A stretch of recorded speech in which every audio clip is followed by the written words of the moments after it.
Hello, everyone, and welcome to Highground, episode 5. Yes, we do have a new name and a bit of a new lineup as well. I am NewBeat. Once again, I'm joined by Ageless, my caster friend, my partner in crime. You see him on Questline, obviously, a lot. Ageless, what's good for you this week?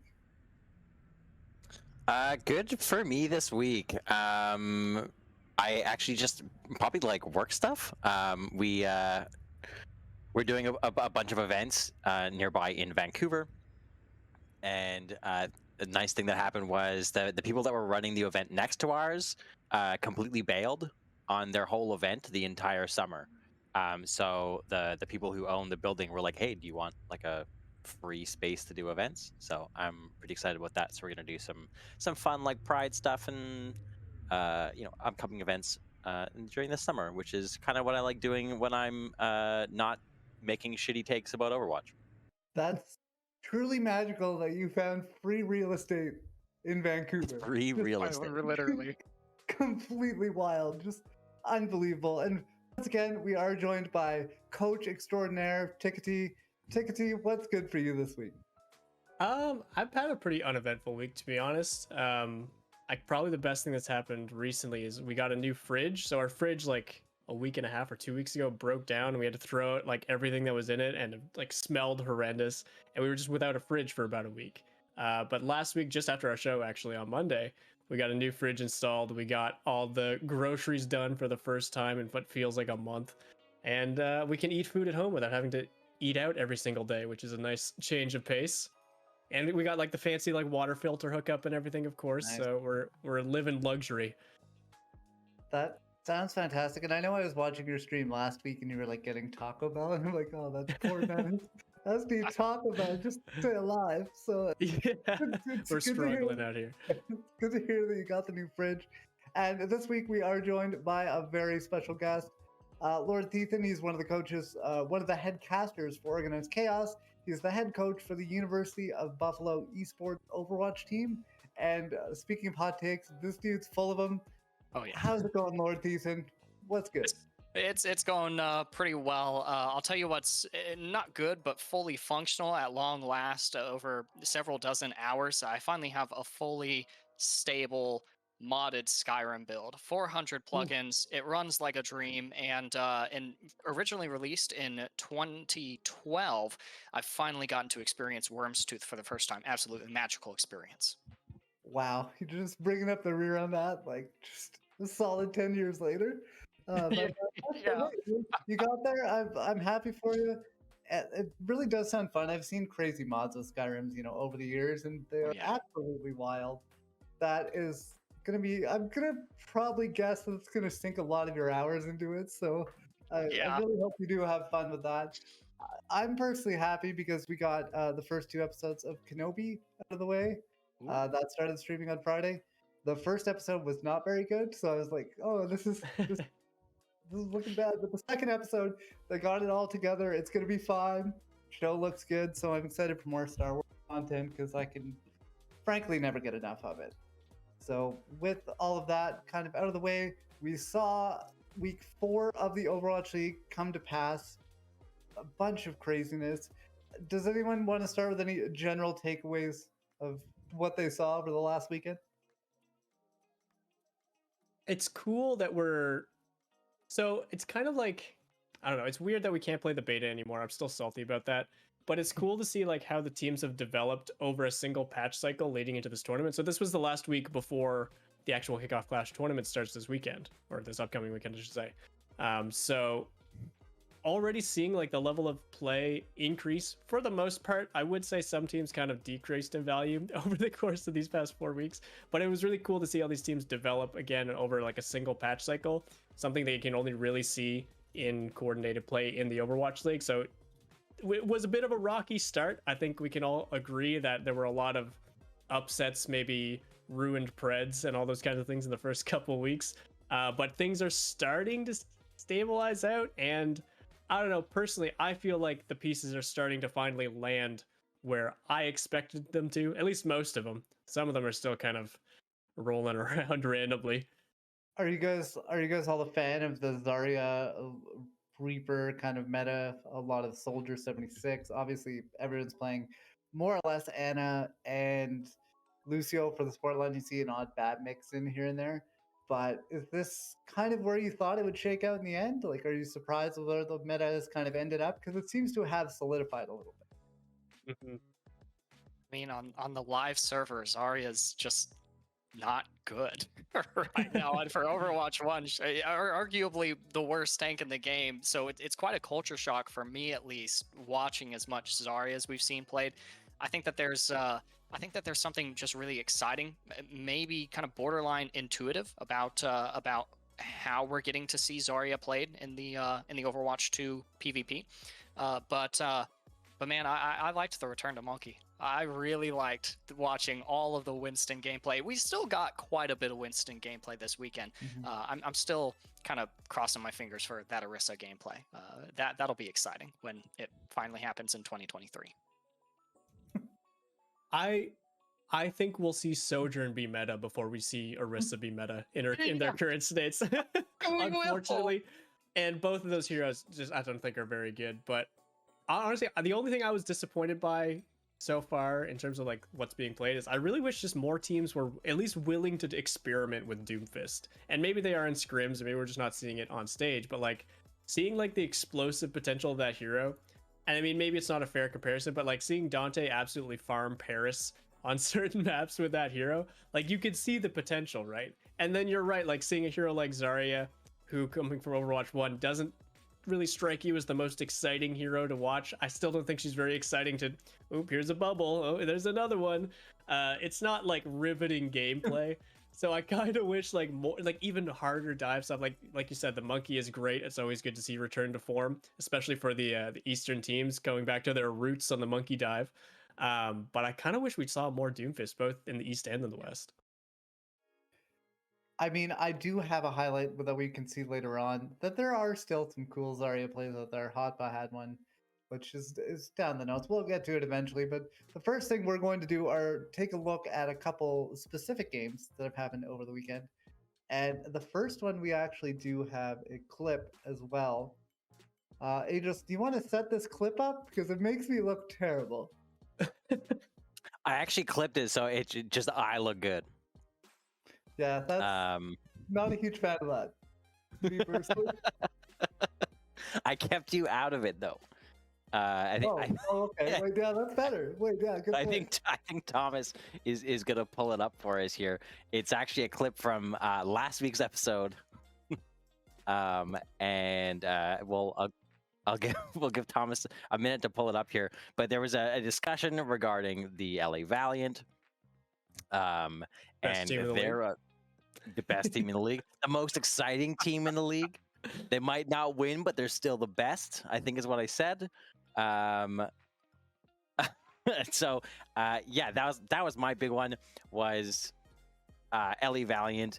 I think realistically picking up their first win in a place that made sense. Chengdu looked completely lost in the sauce, and they took full advantage in a predictable way for me of like, yeah, let's just pocket Diya, and it's just gonna kill everyone. I think how are you looking, Thomas? Oh, no sound. Oh, okay. Okay, Jason, if you don't have sound, you can just quote yourself. I believe you know exactly what you said in that clip. I've been watching this clip on repeat ever since this morning. it's all I did today actually was watch this clip. I think I said the Valiant are going to shit stomp Chengdu, and this is going to be their first win because they've been so close. Every game they play has been Valiant, like looking really good for a couple maps, dropping the spaghetti for the next couple maps. And that's just kind of been it. They've been really close to a win so many times. They've been taking maps off of teams that they had no right to be taking them off of, and looked, I think, better than they realistically were expected to, which I've been really happy with. It's nice to see teams kind of overperform. I think the general consensus for a lot of the struggling teams, it's been like, whoa, this team is gonna have a rough time, and generally they've had a pretty rough time.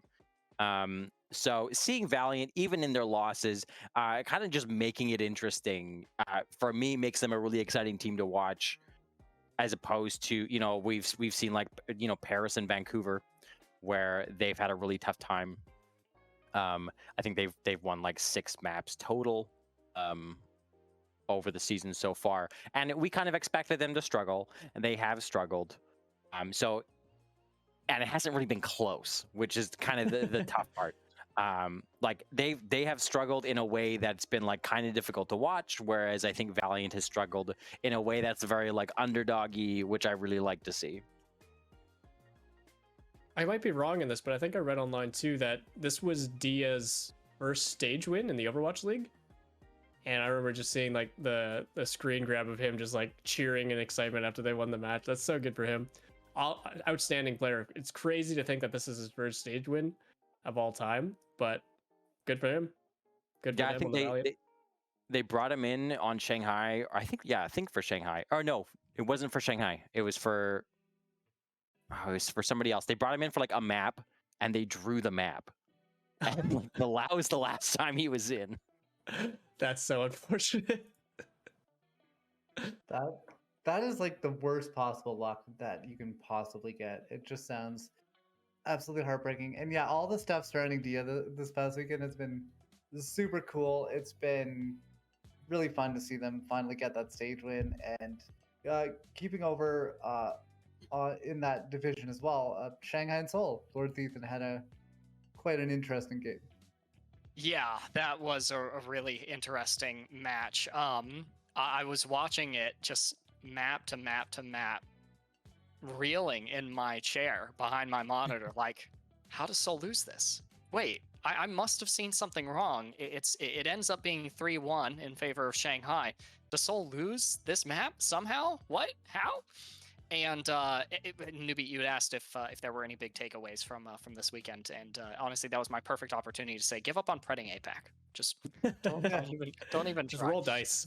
Honestly, you're better off with that, because Seoul looks so good, and then all of a sudden doesn't in some instances. This was particularly observable on Watchpoint Gibraltar and the Eichenwald maps, where as soon as Seoul kind of lost their footing in where they wanted to commit certain strategies and engagements, they would just not be able to get that foothold back. And you know, the game did provide a couple of quality memes. Boston Uprising wins after map 1 in this series. That was pretty funny. I think Dallas Fuel had a little bit of fun with that on Twitter. There were a lot of I'll tell you another funny moment is in Eichenwald. In fact, I have the clip pulled up somewhere, but it's about an hour and 3 minutes in. You'll see Fate get slept and then go for a dive, but he's still in that sleep like pose, so he just dives out starfish style. And I gotta say, all of you guys being like, oh, why'd they take Overwatch 2 away from us? Why has it been 3 years? Well, that's why. They gotta fix those animations, so be thankful for what we have. Not I mean, you could keep that in there. I wouldn't be like, it's kind of funny, honestly. That makes the game better, if anything. It does. Absolutely. Well, I think Like at the old some point- Halo physics. Yeah. I think at some point yesterday, Hattie had a fire strike that just like hovered in midair and didn't actually move anywhere, which was pretty crazy. I'm not entirely sure what happened, but I mean, I really wish you had told me that advice, Ethan, of not putting preds on APAC like last week, because it would have saved me from what we had just From the covered. humiliation today. Yeah. Yeah. Well, I mean, you think that you were safe from humiliation, or that you would have been safe from humiliation, NewBeat. I can't imagine how Seoul feels. NewBeat and Ageless, you guys both understand very well when we're casting matches, you'll get to the end of the match, and man, you just want to make everyone feel good. You want to say something like, man, you know, the 3-0, it doesn't really reflect how close this match ended up being. And it's so... and it's honestly so paradoxical for me to watch Seoul Dynasty and Shanghai Dragons to see how how flippant the Dragons play at some stages in these maps and how clean Seoul Dynasty plays. And then to see 3-1 for for Shanghai Dragons, and then at the end sit here and say, well, honestly, some of these team fights looked close, but ultimately, if Seoul had ever regained their position, their momentum, then this series would have looked a lot closer than it ended up being. And it honestly, for me, I don't think it has a reason to not look as close as I wanted it to be. Smurf's bubble placement is so good. Holy moly. There are a couple of instances where Smurf will, on the Winston, go off on an off angle and thwart someone. And I put down in my notes, Smurf says no gaming allowed. And this happened like 4 or 5 times where he would body block or he would sit in a position that prevents Lige Gon on the Lucio from grabbing the Mega on Oasis. That was the first map on Gardens. And there's just so many opportunities where Smurf's like, no, I'm the captain now. I drive this boat. And but ultimately, he's a hyper aggressive player, and he kind of has to be to enable Prophet on the DPS that Prophet, the heroes that Prophet is really shining on so far in the season. But I also think that aggression gets the Dynasty in trouble a couple of times, and I think that's one of the big takeaways that we got from this series is that if someone can rein in Smurf and Prophet. We don't want healing for your supports in Overwatch 2. Let them deal with stuff themselves. But making sure that there's not so severe a division between your front and your back lines in Overwatch 2, believe it or not, there are still front and back lines there. Then I think I'll be very excited to see Seoul Dynasty really stand out this year. I think that this is, honestly, I think that this year, were it not for the Hangzhou Spark, I think that this year would be theirs for the taking. It I really think is. flippant is a really good way to describe Shanghai's play. Yeah. They just don't care. No, apparently not. They just do whatever they want, and unfortunately, the most of the time it works for them. So they keep getting away with it. How do they keep getting away with it? Well, I'll tell you, they're whimsical for sure. But you know what we saw from the Seoul Dynasty matchup is that they're actually really good at punishing those instances of over-aggression. So I think at the very least, what's commendable from the Dragons, even despite the inconsistencies of their gameplay as a team, because man, the individual talent on that roster, I could go on for both of these rosters really. But I think that one thing we can take away from Shanghai Dragons is that even this early into Overwatch League, I think that it's pretty reasonable to say that they know their opponents. They do, and That's a good point. it's really one of those things that's popping up a lot in APAC right now, I feel, because I didn't look at a specific game this weekend. I just looked at kind of the Fusion as a whole as they went through their weekend. They ended up going 1 and 2. They go in and they beat Valiant 3-1, and they're like, okay, that's pretty good. But they also lost 3-0 to Seoul, who we just talked about, and also 3-1 to the Chengdu Hunters. So like once again, Philly's back right in that seat of like, what team is going to show up? Are they going to show up for 5 maps, or is it going to change? Like, you literally don't even know. Like on a map, like we have some teams are like, oh, if this team shows up today, they'll be really good. But like it's like map dependent, it feels like. And like MN3 and Zest got off to such a hot start on the DPS line. They look so good, and I think they've kind of fallen back down to earth a little bit, found some of that reality being rookies in the Overwatch League. Maybe that's starting to get to them a little bit, but after such a hot start, they really looked mediocre this last weekend.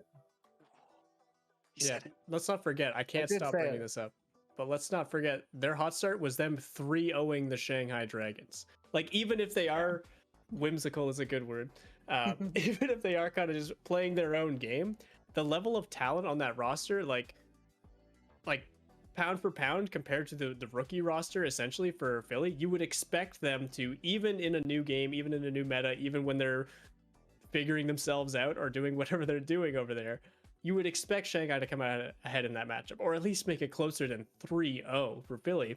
But now we're seeing the exact opposite happen to Philly at the end of this 4-week period. I guess less than 4 weeks for APAC, since they've been rushed in their schedule.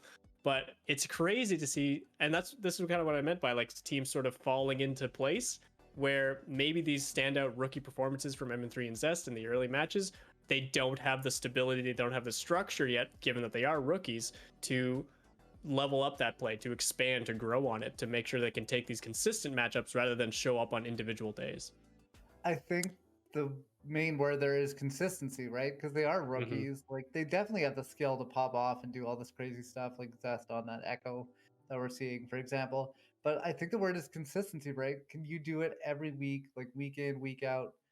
You got to be ready to bring your A game all the time, and especially like you mentioned, Tikatee, with like the condensed schedule that Apex had so far, it's Yeah. going to make it even harder to keep that consistency up when you're playing 3 matches in a weekend. They're playing 4 even. Like week 4, they played Seoul, Chengdu, Valiant, and Hangzhou. Like that, they played 4 games, That's 4 it's days insane. back to back. But like the results are insane. Like they get boomed 3-0 by Seoul, then they get boomed 3-1 by Chengdu, and then they beat the Valiant, who 3-1 Chengdu, and then they barely lose to the Spark. So like, what is happening here? Like it's not even like you could see them coming out and putting up a really good performance against a team that from the outside is super strong, like the Spark or Seoul or something like that. Like they come out, but like how do you get like completely wrecked by Seoul and Chengdu, and then like where does this team sit? Because they 3-0 the Dragons. Although it makes me wonder if it's the Dragons and Dallas just came out and shit the bed in their first games, because that's what happened with Dallas too. It really seems like the Philadelphia Fusion right now are like the Baskin Robbins of the Overwatch League. Like they have 32 different flavors, and you just don't know. You don't know which one it's gonna be. It's like a box of chocolates over there in Philly. But that's a way better metaphor. I think It's just it's one of like 2 problems, or it's like a combination of both, where it's either these teams are just super inconsistent, like we're talking about, like it's just day of performances that they can't carry on even throughout multiple matches over the weekend or even week to week, or it's that the skill level of all of the APAC teams are dangerously close. And so all these games that should be upsets, like 3-0 Philly over Shanghai, and then 3-0 Seoul over Philly kind of thing, and then the 3-2 Spark, like these seemingly upset games, maybe they're actually all just playing par right now. And I think that's a lot scarier of an outcome, especially for the top performing teams of Shanghai and Seoul, and even Spark now. Because if that's true, and if these are consistent with the results they're getting in scrims as well, it means anyone could take the lead early on. It means anyone could shine in this tournament and really just give everyone else a run for their money, seemingly out of nowhere. Any team right now in APAC, including the Valiant, Ageless just for you, could end up being a dark horse this season if this maintains a consistent level of seemingly randomness. It's really going to be fun to watch, but not to predict. I think that's what we can take away from the APAC region right now. Yeah. Just play it safe. Use your pick'ems in North America. Steer don't clear. even worry about it. But like, we can't get through this past weekend without talking about London versus Atlanta, because that game was absolutely bonkers. Yeah. Tikatee, I know you watched that one. Take it away for us. All right. So before getting into the results of this game, it's important to address the context leading into the match. That being that Atlanta, for the most part, is considered by most people in North America, I would say, to be a top 5 contender team. Whereas London, to most people, as an average viewer, would view them as the one trick pushing on bottom 3 level team, maybe fighting with New York for that bottom 3rd spot kind of deal. So when you're going up against a team like London Spitfire, you need to know their playstyle, right? They're the Rhine team. They're the Chadi Rhine. They're going to run at you. They're going to play rush. You know what's going to happen. And as an expected top-level team should be able to play, they should be able to play quote-unquote meta. They should be able to play to their strengths, and they should be able to read a somewhat linear opponent coming into this matchup and just be the better team. In addition to all that, there's also some social things that happened on Twitter where Gator did end up chirping a little bit. I don't know. Do you guys say chirping? That's something I grew up with. That's what kids are saying these That's days. a, Oh, yeah. that's a Canadian thing for sure. Okay, I wasn't sure. So all the Americans are confused now. But Gator was on Twitter tweeting at London Spitfire asking to engage in the honorable Rhine Rushmere, which, of course, Chatty, being the absolute maniac Rhine player that he is, was more than happy to oblige. And they did actually run it on 2 maps. We saw it, not the whole series, but the maps that Gator was in, we did see the Rhine mirror. And London absolutely dominated that mirror. The match as a whole was 3-2, but every map they were able to play Rhine effectively. So the only maps they lost were Circuit Royale, where they had a hard time running the Rhine. It was just a very long linear map where Rhine just really struggles to take space. And then Ilios was the other map they lost, where they were forced to play a lot of dive stuff just because the maps they got were a lot more. They played Lighthouse and Ruins, and they lend themselves a lot more naturally to dive into the Winston stuff. So anytime that Hadi was forced off of Rhine, they unfortunately lost the map. But everywhere else, it wasn't just that London was just the better Rhine team. It's that London looked more prepared for this matchup. They looked like a cleaner team. Their macro play was on point. There was a point on Midtown that absolutely blew my mind because they're starting to play this composition in such non-expecting ways. Like I mentioned, like they're the linear team, they're the straightforward team. They do one thing and they do it well, but now they're starting to push that one thing to new heights, new limits. Who knows where they'll go next? Shoddy to the moon. But all these things are happening, and Atlanta just looks like the dumbest team on earth now because they're supposed to be this top 5 team. They're doing shit talk before the match happens, which, to be fair, is when shit talk should happen. So good on them for at least trying to make things a little interesting.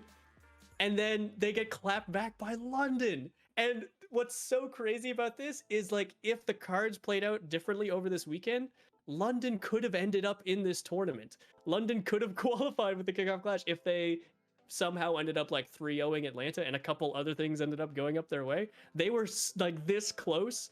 Well, maybe a little bit farther than that, but they were very close to securing a spot in the kickoff clash. And to show it in this performance, they absolutely played their composition out of their minds. They still obviously have to work on their dive stuff. They're not quite able to compete with other dive teams or other meta playing teams and stuff like that, but their rush comp is looking better and better every single week. And I am a new London fan. Ace is high. They're my team for the year now, or at least for this tournament cycle, which I guess is over for them. I was gonna say bad pick for this tournament cycle. Yeah, maybe a little bit late on that one. I am worried, of course, to see what happens next tournament cycle with a new patch, with new balance and stuff that comes out. We'll see how flexible they can be in their roster, but they have shown and they have proven that they have not only found a playstyle that suits them, that goes against the grain, but they're able to expand on that composition and push the limits of it despite not playing what's meta, what all the top teams are playing, and still take like tournament changing wins over some of these teams. And that's awesome to see. That is some clean competition. I love to see it. Congrats, London, for taking that win. Unfortunately, we're not going to be able to see any more of them this cycle, but looking forward to see what they pull out in the future. Well, I'll tell you what we might see in the future, Tikatee, is more bamboozling from the London Spitfire of the Atlanta Reign. Either that, or Atlanta Reign is going to have to clear some space in their budget for purchasing information from some of the other teams that haven't actually blacklisted London in their squad. Oh man, yeah.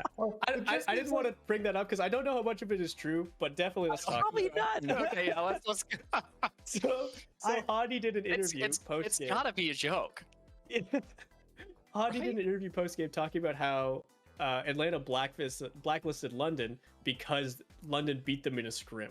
And according to Hadi's narrative, London boomed Atlanta so hard in scrims that they refused to scrim them ever again, which I strongly doubt is true, but it's funny. If that's true, and then you go on to lose that match again as Atlanta, like, imagine the storylines. This is the Overwatch League script at its finest. It is. It's one of those things, like, Tikatee, you're obviously like a coach. You've dealt with Overwatch League stuff, and like I've heard so many different Overwatch coaches say, like, don't necessarily play the meta, don't play the heroes if you're only good at, you know, what you're good at, and that's what London's doing, playing the Reinhardt. So it seems to me like a really bad idea for Atlanta to come in and be like, hey, you know what? I know you're playing that all the time, but we're just better, so we're just gonna play it. We're just gonna win. Like, that just seems like a little bit of hubris that just, came and backfired on them. Oh, absolutely. And to be fair, I don't think they did that only because of the hubris. I think a few teams are, because we do see like Houston starting to play a bit of a Rhine rush on Circle Rail defense as well. So I think some teams are experimenting now that London's broken the mold. So I think where they did play Rhine, they had planned to play Rhine regardless of whatever happened on Twitter the day before. At least I would hope so. Otherwise, I might question their team structure. But definitely, yeah, to that point about scrims too, like, you don't just blacklist teams as an Overwatch League team. Like, your options are already so limited. Like, you only have your other opponents, and if you are playing them, like, that's just, you can't scrim that person the week before kind of thing.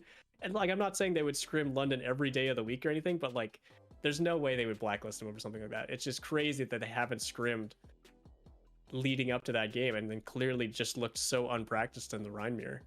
And the one other thing I wanted to mention quickly from that game, and it was on Circuit Royale as well, Nero was coming out with a Bastion, which I guess Proper did the day before for San Francisco. So it's good to see at least somewhere in the game there's a niche spot for somebody to, lock the wheels, roll it down main. Yeah, it's kind of the equivalent of like the TP Bastion Kings Row first point right now, I think. I think people are getting away with it because people haven't sussed out a good counter strategy to it. But it's something. It's a hero, I guess. I think that even if Vancouver had sussed out or kind of figured out a counter, I don't know that they'd have the execution to shut down Proper on Bastion. Yeah, that's probably true as well, unfortunately. I hate to say that because you know what sucks is okay, what sucks for airplane food? Now to our next segment. You know what sucks is being a Vancouver Titans fan because of the legacy that they've left on Overwatch. Ageless, would you like to weigh in on that? Or no, that's good enough. It's the only way for me to say it. Yeah, it is unfortunate. I will say I did tune into this Atlanta-London game, and I saw Nero come out and like lay down the law with the Bastion, and I only tuned in for this map, when it was live, and I was like, let's see how this game's going. Oh man, Nero was shitting on them with Bastion. All right, GG. and I just turned it back off. Yeah, I was like, oh, I guess this is over. And I was completely surprised seeing the final score line, and then obviously all the other stuff that's happened after this.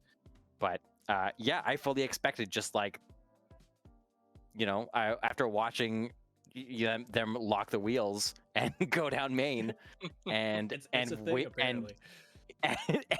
succeed, was like, oh wow, I guess that first map take that London got was a bit of a fluke, and I turned the game off and I was like, I'll watch it later. I should not have. I regret it immensely. I was gonna say, did you watch it later? Did you get more confused with 3 minutes later in that match, Nero's on the Pharah inside, throwing a barrage down, and he gets the immortality field on the barrage that saves him. That was a sick play. That was a really cool play coming out from I want to say that's Ultraviolet would be the map for Atlanta.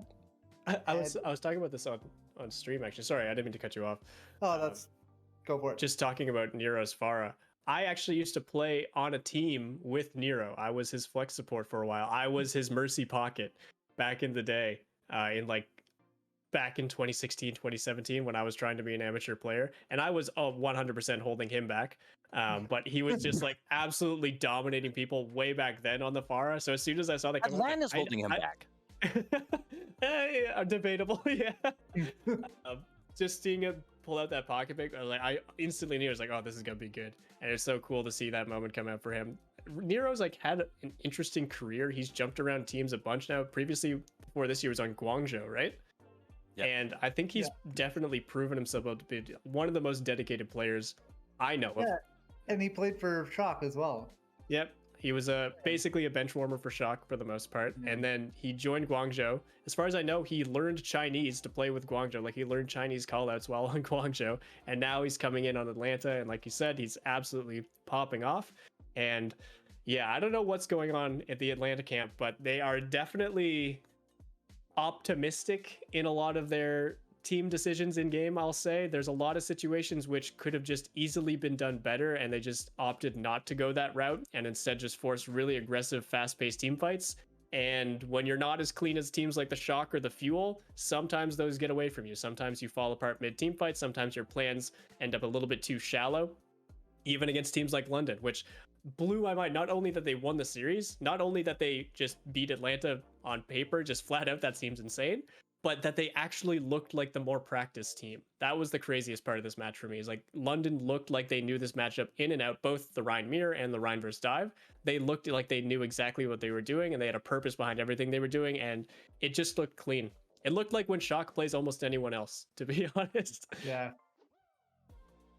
And with that, I wanted to bring out this note from Harvester as well, our producer, who noticed this over the weekend, and I wanted to get everybody's kind of quick take on this, because it seems like we always have to say something about push at some point in these episodes. Let's talk about push. And he mentioned that, like, it seems like in push maps this week, there were a lot of teams losing, but they were also getting way more limbs compared to the winning team.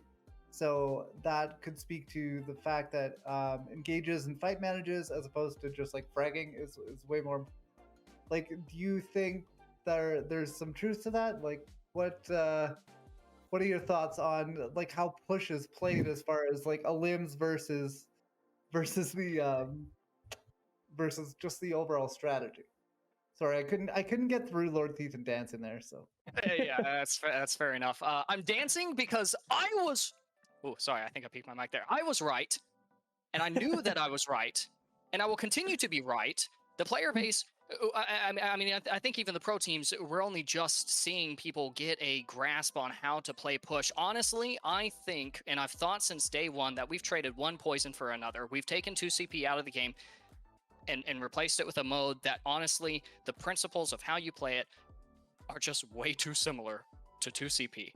That's going to be my opinion. I think that for an era of Overwatch that we're entering where it feels more, and I think that this is still kind of an incorrect term, it feels deathmatchy. Really, it's kind of skirmishy. It's definitely more fast-paced, but I consider that it's possible that with this transition of going from Overwatch 1 to Overwatch 2, that all of a sudden, most of the casual player base, I know we're talking about the pro scene, and we'll definitely get to that here in a second, but I think that most of the player base is just going to all of a sudden fumble those concepts like staging for team fights and figuring out that you are taking engagements in positions that you should or can get away with, making sure that you're not, this is a big issue on the 2CP game mode, is that you're not pathing to the next engagement the same way as you did in every previous engagement. And so this is the hill that I've staked my sword, and my blood will pour over the side of this hill before I throw myself off. I really think that 2CP should have been improved, that it should become 3CP, and that push is just going to end up on the hate bandwagon just like 2CP did.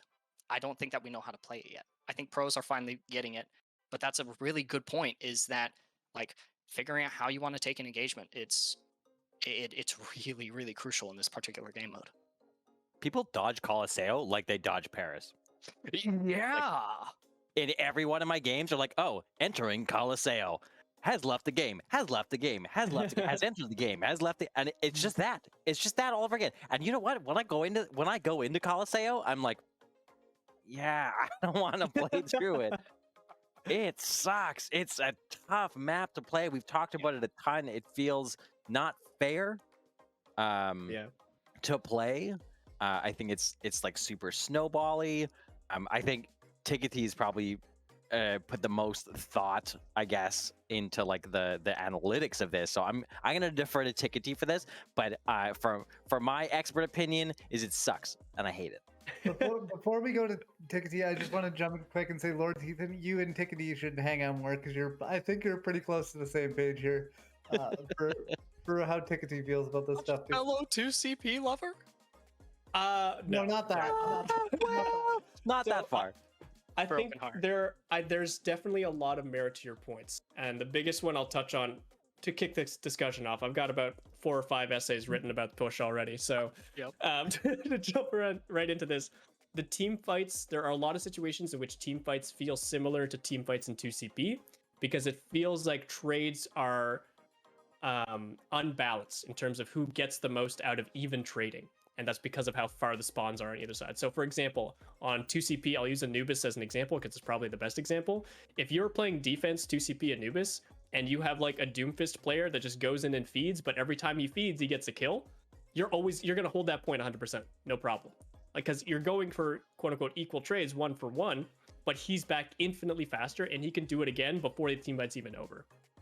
This happens a ton in push when you're pushing towards the enemy spawn, obviously, and on a map like Coliseum, when you're hitting the impassable bridge and the loop that goes nowhere and there's no flank routes for no reason.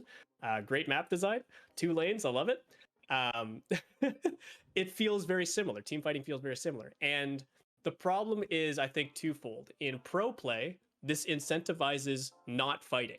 This incentivizes basically being like a little rat and getting like a 0.1 meter advantage and then playing like a rat the rest of the match. And that's not fun for anybody. That's not fun to play in. That's not fun to watch. It doesn't encourage active playmaking, which is all what Overwatch is about most of the time because you're forced to create space. It just puts you in a situation where it reminds me of like battle royales like Fortnite, where you just build a fortress around yourself and hope for the best and hope no one can break it.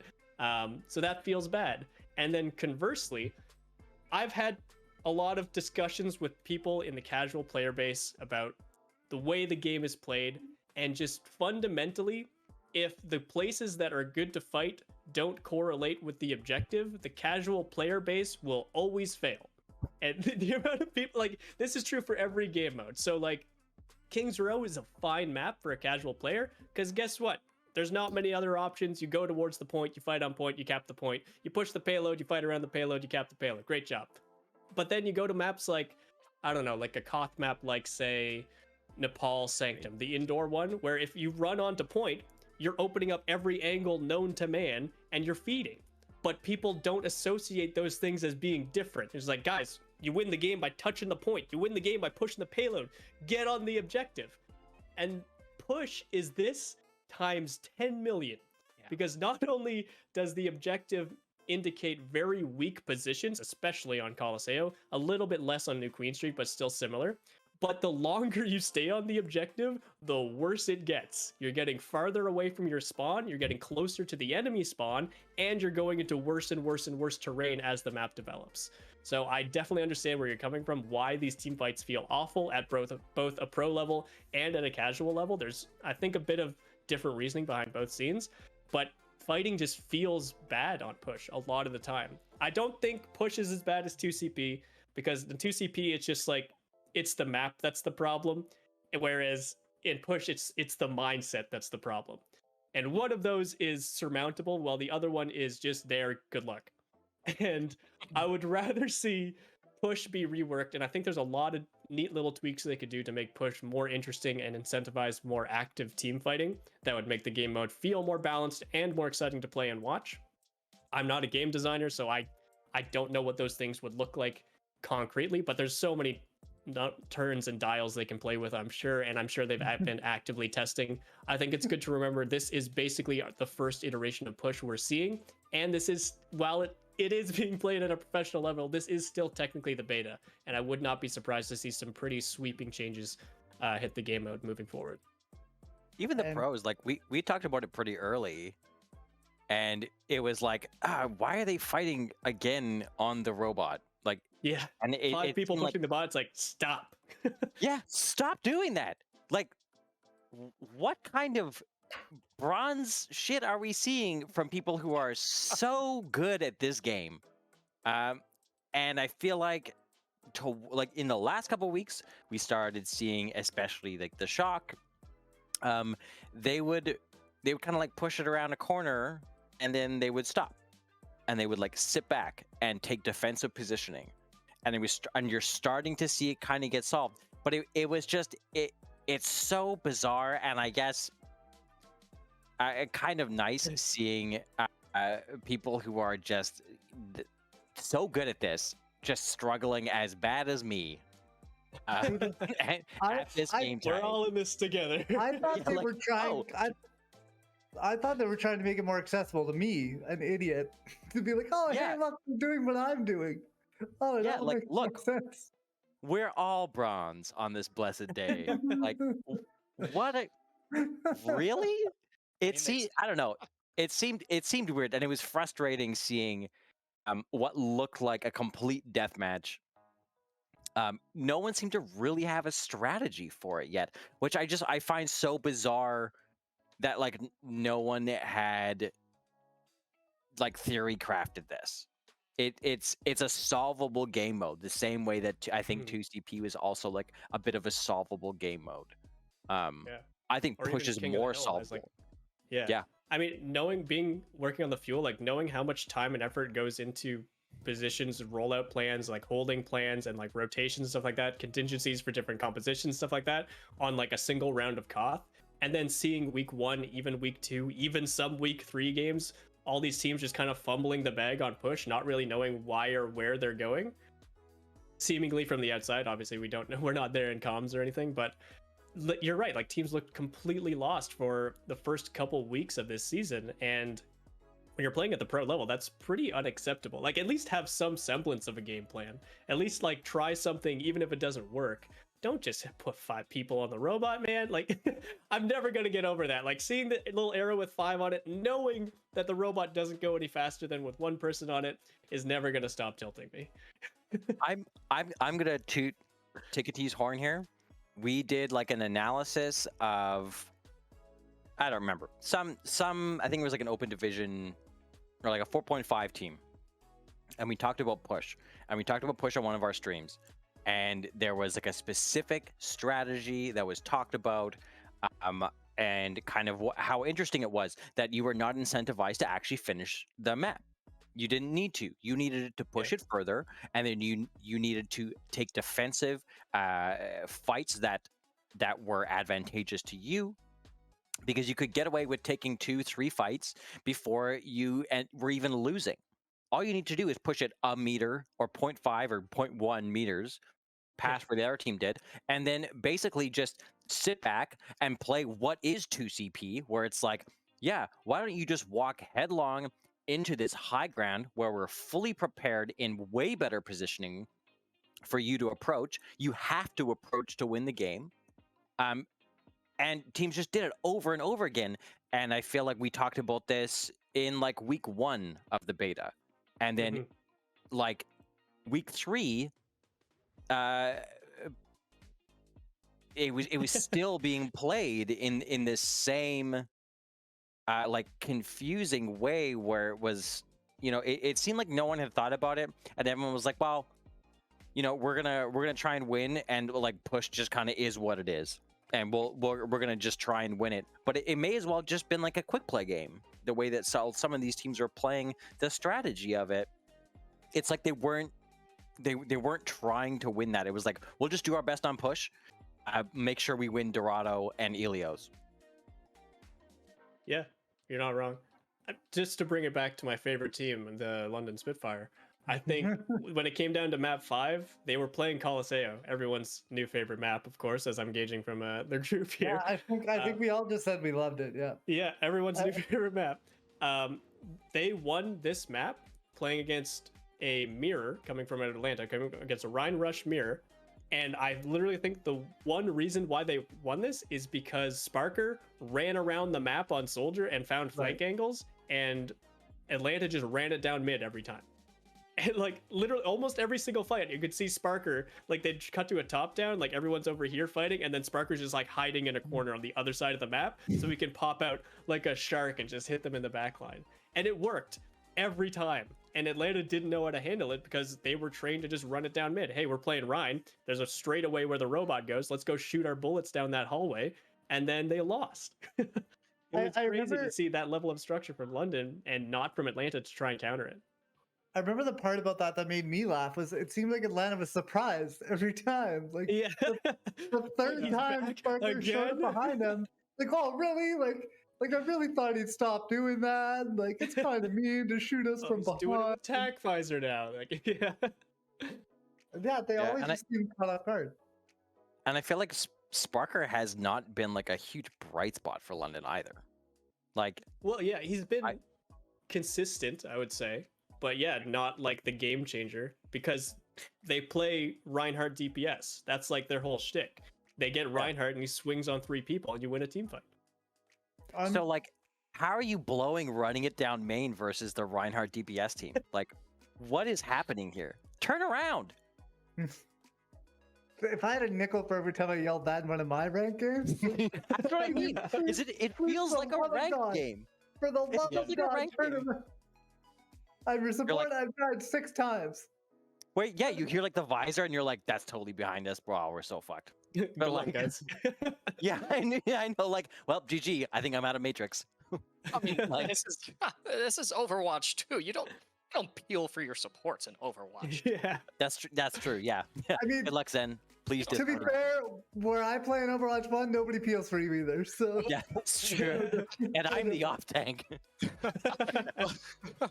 Well, You I'll said that, tell you, not me. NewBeat, it doesn't matter where you play on Overwatch 1 or Overwatch 2. You know, they say to emulate the pros, and I guarantee you, you and I are both in the same boat. We are definitely playing like the pros in the Overwatch 2 PvP beta, so on the push game mode in particular. yeah, it Based sure on sounds like it. conversation. Sure sounds like it. So to move away from push, because I think we've all talked enough about that particular game mode. We do like going through like peak and pit, the best and worst of some of the moments from the last week. And the first one that I wanted to look at was from the Toronto Defiant game, I think on Saturday. Hotba was crushing on the Zarya and had a bunch of fancy little tech with the Diva bubble. I know if you're at a higher rank, this is like, oh yeah, we do this. But for me, I was like, oh yeah, sorry for because Diva doesn't have a bubble. But yeah, the Zarya bubble here from Hotba was absolutely just crazy for me. He basically uses his right click to jump up and then bubbles himself while he's got the extra height here. Oh yeah, this is the clip here. This is absurd. Yeah. Oh just my that little- god. yeah, that little bubble to start. I watched it and I was like, oh my lord. I need to clip that right away for Monday when we do this podcast because it looks just so good. I should have made the clip shorter, but I'm still learning how to clip things. Toronto, No, I it- want them to be so good. There's so much potential there. It's I just feel like that with I think Valiant, it's growing it's the pains. I same. think it's I wouldn't do Toronto like that. But I think it's just No, growing but I pains. just for want them to Toronto. be good. Yeah. Yeah, I think I'm trying to think of like who I would consider like the biggest. This is completely off topic. I'm sorry, but I'm trying to think of like who is the biggest like dark horse team. And North America, I'm stuck. Like I wanted to say like Washington or Atlanta, but now I've lost all faith. Now it's either London or Toronto. And I want it to be London, but maybe realistically, I think Toronto could be one of those teams to really show everyone what's up. I think you can't bet against Twilight. Like honestly, Yeah. Twilight has been such a quarterback for teams. Everyone loved Vancouver when they had the runaway roster, and it was like, oh, Bumper's crazy. Oh my God, he's feeding his face off again. But he always lives, and it was Twilight. We saw, and I think they played San Francisco, and San Francisco had completely solved this. They basically just were oppressive to Twilight, and it wasn't even a game. Like what everyone was like, oh wow, it's gonna be Vancouver versus San Francisco. It's gonna be this like clash of the Titans, and it was a complete stomp fest because they were like, oh, we figured out that Twilight carries his team. We shit on Twilight, and the Titans fall apart, and it's embarrassing.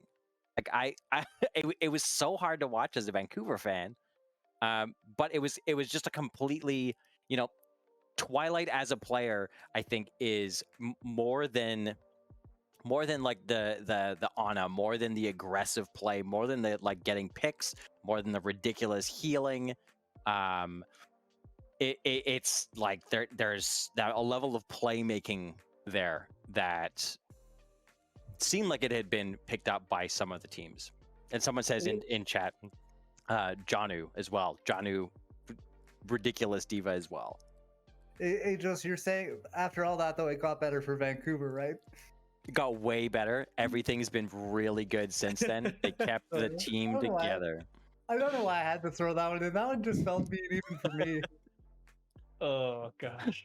Yeah, If enough people cared, we would have a similar. I don't know if you guys are familiar, but Vancouver rioted when the Canucks didn't win the Stanley Cup. Vancouver kind of like in our heads rioted when we let go of Runaway.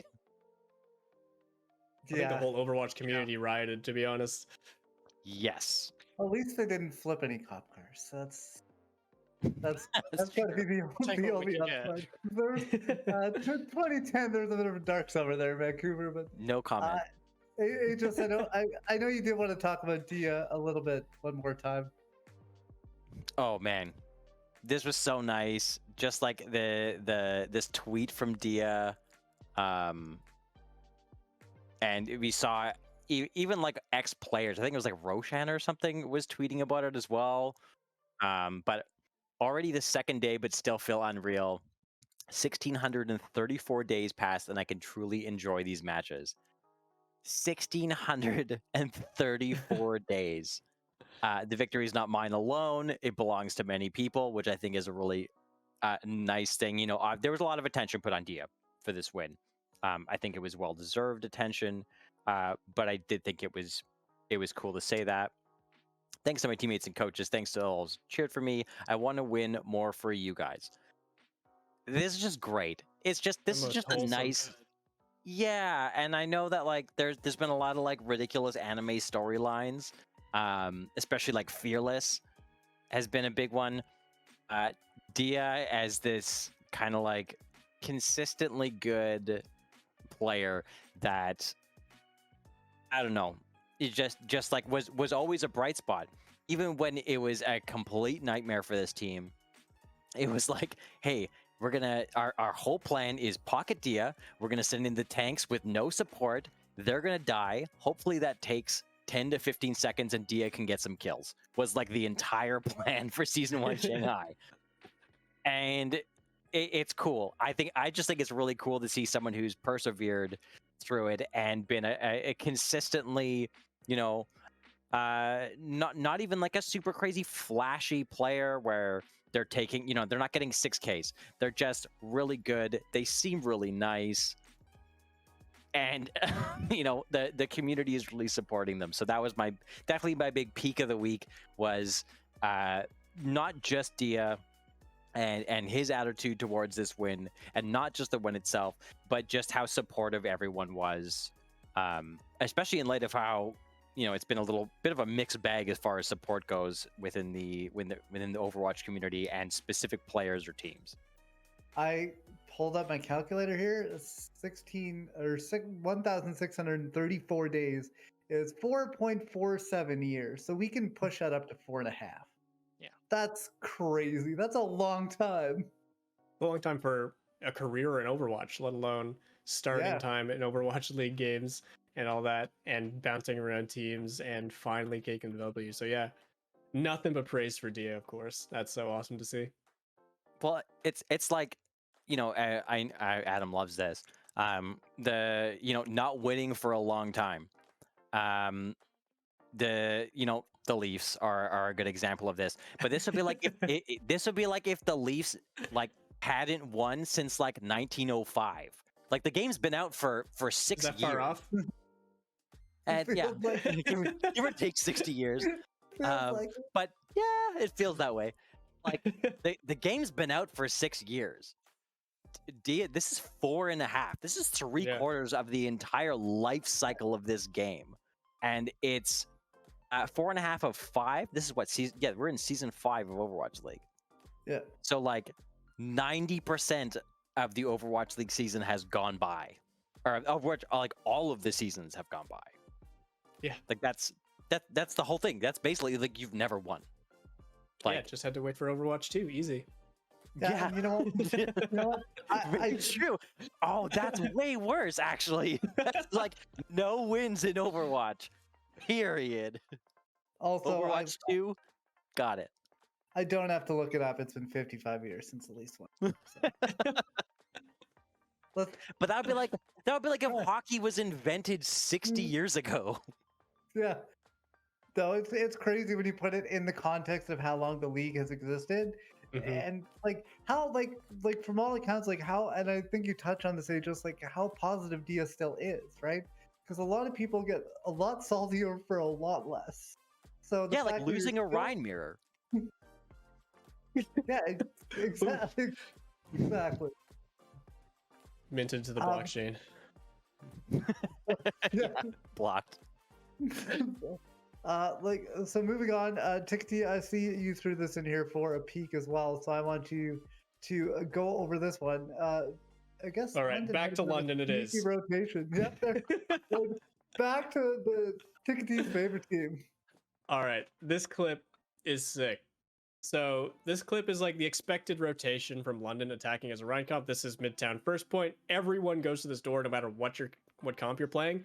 But the bamboozle here is they show Hadi on point while they're flanking with Backbone and Admiral, and they get a kill up over the stairs there. Backbone's sniping Kai, who's playing on the stairs, because they rotated away from Hadi.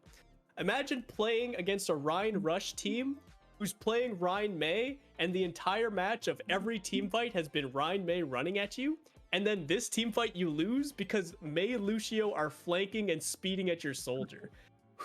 Who does this? This was so fun to watch. This blew my mind when I saw it. I was reviewing this earlier on stream. This was so sick, and they did a similar looking play on their very first map on New Queen Street, and I thought it was just a fluke. I thought it was like, oh, they just saw an opportunity and they sped on it. But no, this seems to be like a practice rotation where they bait attention onto Hadi, who of course never dies because he's Rhine playing with a Baptiste, and then they find just kills on another side of the map. And since they're playing Rhine, everyone's looking at the Rhine. It should be easy to play against a Rhine. You just stay away from them, right? Until there's a Mace flanking and speeding on your backline. This was so cool. It's hard to see from the spectator POV, unfortunately, but they basically double back here into that building by the taxi cab there, and then just snipe them.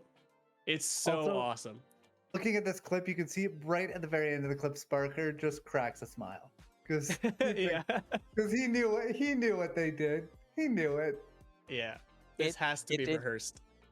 It's interesting because I feel like that was kind of like the way you used to play Double Shield, where you'd be like, okay, our Hanzo and Sigma are gonna like peel off, take a weird off angle, and then force pressure. So it's cool seeing that with only 5, and I guess Mei and Reaper are kind of like kind of like the off tank, tanks. yeah. Yeah. For But sure. I think it's crazy here because like when you're up against a double shield like with the Hanzo Sigma, you know they're taking an off angle. You know that's like the play. But to like leave Reinhardt kind of on an island with the bat, and then to have everyone else run off, that's like wait, no, that's not allowed. Who That's does illegal. this? Yeah, it's an illegal maneuver. So It's yeah, illegal. this solidified in my brain that London is not happy just being the Rhine team. They're trying to be a competitive team. The fact that they're pushing plays like this and finding opportunities like this is how you take wins off a potential top 5 team like Atlanta. This is how you do it. You need to make these proactive plays, and London is not shying away from them. There's a couple situations I want them to be even more aggressive, to be honest, but they're definitely getting there. And again, like they could be one of those teams that gets even better as the patches show, as the game develops. I just saw in the chat here that Harvester in our Discord chat that Vancouver hasn't won the Stanley Cup for 107 years. Oh right, yeah, okay. So it's not quite the same, which is like that's probably the closest I think to a Diya match is a 107-year cup drought. Back when they were the Vancouver Canadians, actually, is when they won the cup. So this is the last thing I'll say about the Maple Leafs right now is like when they do lose now, like my grandpa lives for another year. That's like the only positive. It's like we're like, dude, if the Leafs win, my grandpa's checking out. Like he's out of here. So he's gonna get to stick around for another year. So that's good at least. Two blessings there. But with the peaks, we do have the pits as well. This is something I saw this weekend with the Florida Mayhem, and I think I've seen it last year as well. And I kind of just assumed it was more like pandemic, like everything kind of switching to remote quickly related. But it still looks like the Florida Mayhem are playing out of a hotel room. Yeah. Like I don't know why they're in a hotel room. Like you can see like the lamp on the bedside table. Like, oh, Did they my put out a God. statement about this? No, I just from this is like purely from the screen cap that we have here, just from watching the stream. Is like I was watching it like, are they in a hotel room? So then every time they'd show the player cams like this, I'd be like, I think they're in a hotel room. Like that's just kind of what it looks like to me, like with the beds behind them, and You can see like the stock photos almost above the bed. Yeah. And they're all in the same bed. Like I bet you if there's a lamp on the bedside table, it's bolted to. Yeah. There's a Bible in the drawer. Yeah. I mean, it's just like just kind of barely looking at it. It's just it almost looks too uncannily clean to be the home of a gamer. You know, Yeah. It just doesn't quite line up. Unless you're We actually, saw all the lighting and all the wall paint is all the same, yeah. which is also Yeah. pretty sus. Like, mean, you look at like XQC makes like $10 trillion a year, and his house looks worse than the Florida Mayhems. So like, that's a hotel. It's like unlimited money apparently doesn't mean that you could hire a cleaning service. So, but the Mayhem have. Well, I've got a low as well. It's coming from the game that I've been looking over, the Shanghai versus Seoul matchup. I sent a link with the timestamp to Harvester, so we'll have that up.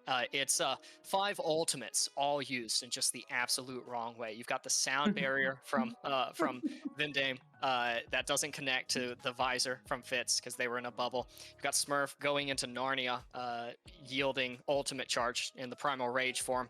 And eventually, you'll see here in a second, the Nano Blade is drawn from its sheath for Soul Dynasty, booped up into the air, misses the slash dash, goes down to the Death Blossom. Just What was he absolutely dashing? Tragic. He was trying to dash the Lucio, trying to dash Li Jiagan, I think, who had booped him into the air. But by that point, Li Jiagan had noped the heck out of there. And, oh my god! I was just like, Soul and ultimate pairings. Name a better duo. Yeah, honestly. Well, and this is something Smurf was doing all the time as well. You know, there's a couple of different utilities, a couple of different uses from Primal Rage. One of them being donation of ultimate charge to Red Team, and that's something Smurf likes to do a lot. Tikatee, Nice I can little give you gift. I can give you a free idea here. You can go on stream, play this clip for everyone, and then just like somebody wins a prize if they can guess all the mistakes. It just keeps happening. It's a long stream. Yeah. It's like those psychological tests where you have to see what's wrong with this image. Oh, yeah, you'd have a better chance of guessing, how many jelly beans are in this giant jar. Yeah. Like, Yeah, that is rough. Yeah. I feel like was it Shanghai or was it Seoul with the egregious EMP that we talked about last week? Oh, that was Soul. That was Oh no! Oh yeah! It was Fitz. It was proper and Fitz. It was Fitz's EMP. Yep. that's Yeah. not the Proper first time. running it down with his shotguns, shooting a Ryan shield, dying, and then Fitz dry hacking a Genji who dashes away anyway, and then EMPing nothing. And I feel like that's not the first time Fitz has done that either. Like Fitz was kind of like known for bad EMPs there for a while. Yeah, but want it's to such say- a good It's player. like they're just not talking half the time. It's like they don't plan anything. It's just like, yeah, good luck, guys. I'm gonna do my thing. Muting all voice chat. Just Yeah, gonna voice one chat's rip. toxic. Mute. Yeah, you heard it here first, Fitz. Turn off Spotify. Listen to your friends. Good Yeah. lord. So, that's actually really interesting to see that like back to back with just out of control ultimate usage. And When you've got I guess game-changing ultimates, yeah. is that a coaching thing? Is that an in-game leader thing, or like what? Why are you doing this? I think it's if I had to guess, which obviously I have no informed information about this. If I had to guess, it's something that the coaches aren't directly addressing, and it's just a stagnant problem with the way they're communicating about ultimate usage. So I think they probably have loose plans about how they're committing ultimates without talking directly about maybe order of operations or like contingencies if something doesn't find value, but they're instead saying like this, then this, then this. So like Primal, then Nanoblade, without calling targets, without calling like how the Primal should set up the Nanoblade or things like that. They're just calling very loose plans, and that leaves way too much into interpretation. So again, with that clip from last week, the comm was probably hack Ryan while Reaper gets bubbled. That didn't line up. They didn't know what to do. Reaper dies. Sombra's still in, sees what they think is a valuable EMP, but since there's no follow-up, hits nothing. It quickly falls down. I think one of the best lines to use in these situations. And something Jane used to say all the time is like the best laid plans, or sometimes even the worst laid plans, don't survive first contact with the enemy. And I think that's really the problem Soul's having around their ultimate economy is they're expecting things to go a certain way. As soon as like a single wrench is thrown into the cogs, they quickly devolve into 5 chimps with keyboards and mice, and they just start pressing all their buttons and hoping for the best. Yes, It's that's just what I, happens. I feel like I've seen the term like flowchart Overwatch before. And that's Mm. kind of looks like what's happening, where it's like we do this, and then if this, then this, if this, then this. But like it gets completely thrown out if it's like, oh, if Nano finds nothing. I'm like, well, it's Yeah. too late. We've already gone down this path, so now the Yeah. next step is to Primal. Yeah, and I mean, I don't want to get too heavily into like coaching macro or anything like that, but there's a lot of theory that goes into that kind of stuff and a lot of understanding about ultimate economy and trading resources and that kind of stuff, but none of it is 100% strict. And there's a problem when it becomes too strict and you just don't find yourself ever using ultimates because the perfect situation or the perfect flowchart never presents itself. And there's also the side of things where it's too loose, where you don't have enough direction and then you're not able to overlap value with each other. You're not actually able to play macro. It's just 5 people playing micro, all intending to make a play without those plays finding synchronized value. And I think Soul's more on that other end. I don't think they're too structured. I think they're too loose, but that's just from an outside perspective. It's really hard to say without hearing comms or knowing their coaching structure and stuff like that. So sticking with the pit as well, I know we've all kind of mentioned it. Tikatee, you put it in here, so I'll give you a last word on it, and then we can kind of put this one to bed. But all the stuff that was happening with Gator on social media, I know Jake tweeted about it as well. Not great stuff. Yeah, so the biggest thing being this tweet that came out from Legit RC, their coach from Florida. It's always good to see, one, I do want to shout out, like, it's always good to see coaches and staff standing up for their players. I've been in those shoes myself. I know how tough it is on players to be in these situations. I know Gator chirped a bunch on Twitter and was calling shit and all this kind of stuff, and he definitely had a bit of an emotional reaction to the game and started blocking people on Twitter and stuff like that. But harassing players in this like really heavily talent driven industry is never an okay thing. And I think there's a lot of people who make pointless debates about like, oh, well, he called it first, like he shouldn't dish it out if he can't receive it, when like it's very clearly not what's the word, it's not equivalent what you're seeing. Like banter between players is one thing, and then being harassed by thousands of people online every minute of every day with Discord DMs, with Twitter DMs, with @ mentions on Twitter and Instagram and all the things. I've seen these things firsthand working on the Fuel during arguably our worst years. You know, like this, it was not a good time losing game after game on Fuel, but it was way worse seeing the reactions of players having to go through that the minute the game ends. And it's way worse seeing players and coaches alike, I should say, having to deal with that kind of online harassment when you know they're not trying to lose these games. You know they're not trying to do anything malicious. Like Gator, I know maybe he's got a bit of a polarizing personality and stuff like that, but people have literally been begging for more banter in the league, and then to see this disproportionate reaction from the quote-unquote fans is so disheartening to see, and it does nothing but hurt the scene. And I just wanted to take a moment to shout out, like, if you're the kind of person who starts like online debates because one of your pro players talked shit before a match, like, you're not involved in that situation, and anything you throw into that negativity wise is going to be way worse than you think it is. There's people on the other ends of the screen. There's people dealing with these problems. You don't know what's going on behind the scenes. It's not worth getting involved in. I agree. It was funny that Gator got smacked in the Rhine 1v1. I agree. It's funny he talked shit and then they lost, but that doesn't mean I'm going to go online and harass him and hit up his DMs and tell him that he should never play again or something like that, or usually something much worse than that. Just wanted to make sure something gets said about this, because it is funny, but it's also something to stay professional about and stay understanding about as a viewer. It's criticize the play, not the player, and I feel like that gets lost. And I do feel like with Overwatch and with esports in general, players and organizations are I'd say pressured to be more accessible than in many other industries. Like, I come from the music industry. If you were like, yo, Lady Gaga, you should like probably answer all your individual Instagram messages. You'd be like, no. But read if them, you want, or even like have access to your own Instagram account.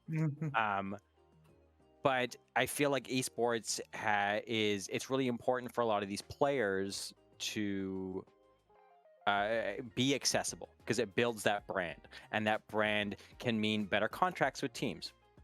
And it means that if you decide to step away from the game, you can take that following with you. But it does come.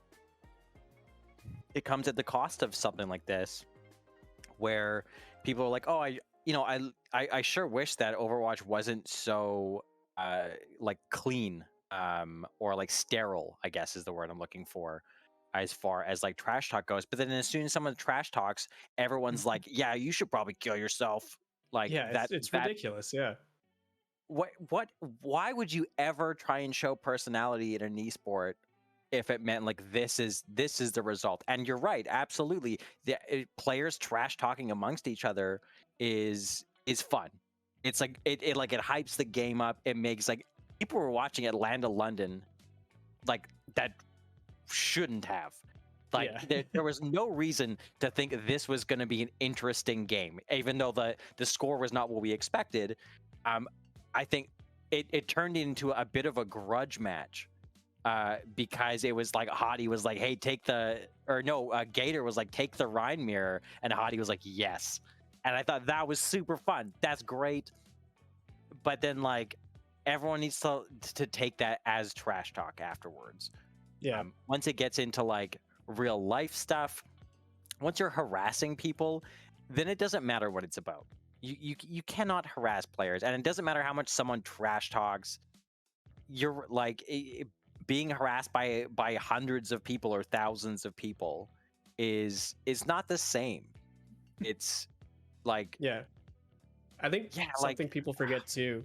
Like people, there's a common argument too. It's like, well, just step away from social media, right? Step away from online audiences. When like this is the gaming community we're talking about. These are people that were born and raised on online communities, right? And these are people like myself included. Like coming up in Overwatch alone, like I was constantly on Reddit looking for like new clips, new texts, new people to coordinate with, stuff like that. People watching streams and building communities off that. People in Discord servers and building communities off that. Like it's an inherently online and social hobby.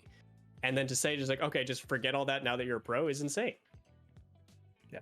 Well, and especially like if you do, you can forget like career longevity goodbye.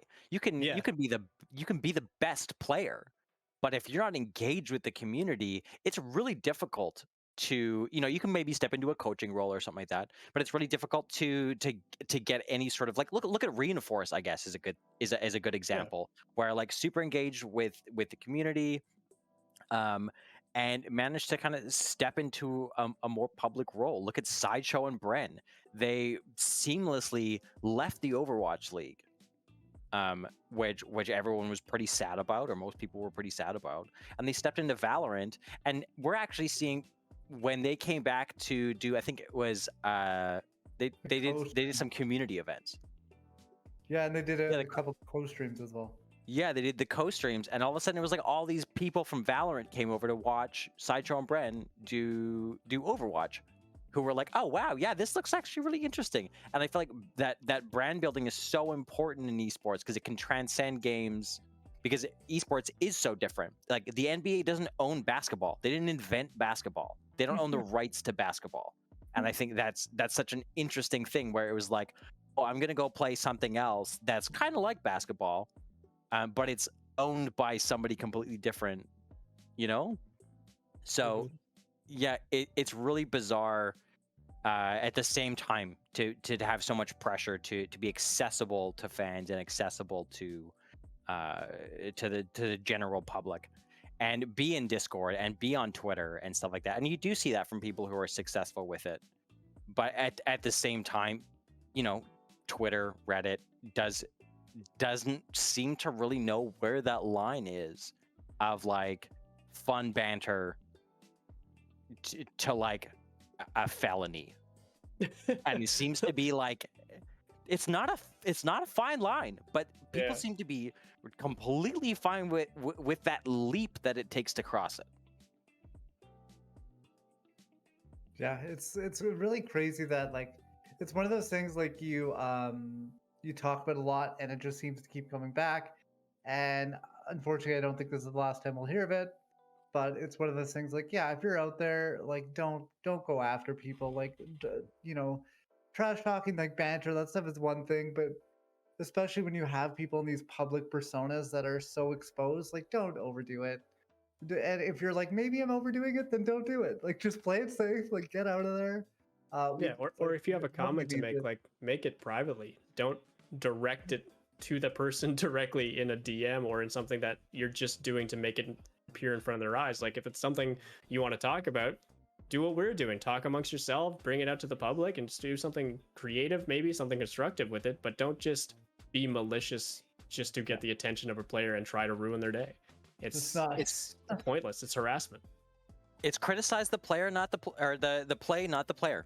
That's for me, and we do it a lot with casting, where you will see someone feed their fucking brains out and throw away an ultimate, and you're like, holy shit, what is happening? But you know, like, we don't know what's happening. We don't know that someone didn't make a call out being like, yeah, invest this ultimate. Yes, let's rotate here. We don't know what's going on there. So being like, wow, this player is a trash fire and should quit the game. It's like, wow, there was clearly a miscommunication there.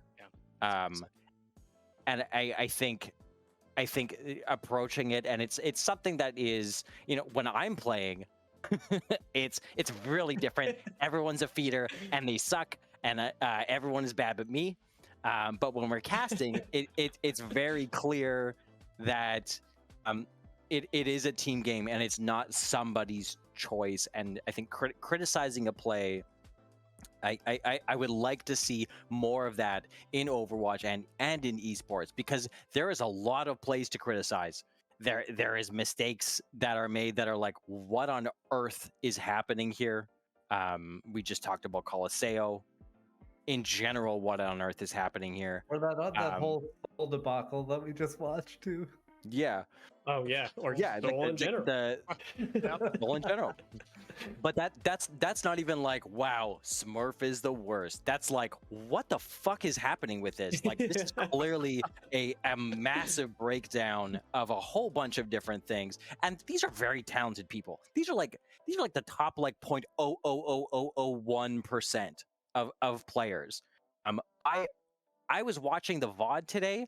I thought I had turned on my YouTube to 1.5 times playback speed because of how fast these players were playing. I legitimately thought I was watching at the wrong speed. And so, like, to see what looks like egregious mistakes from a third-person top-down view, it's a lot easier to see it.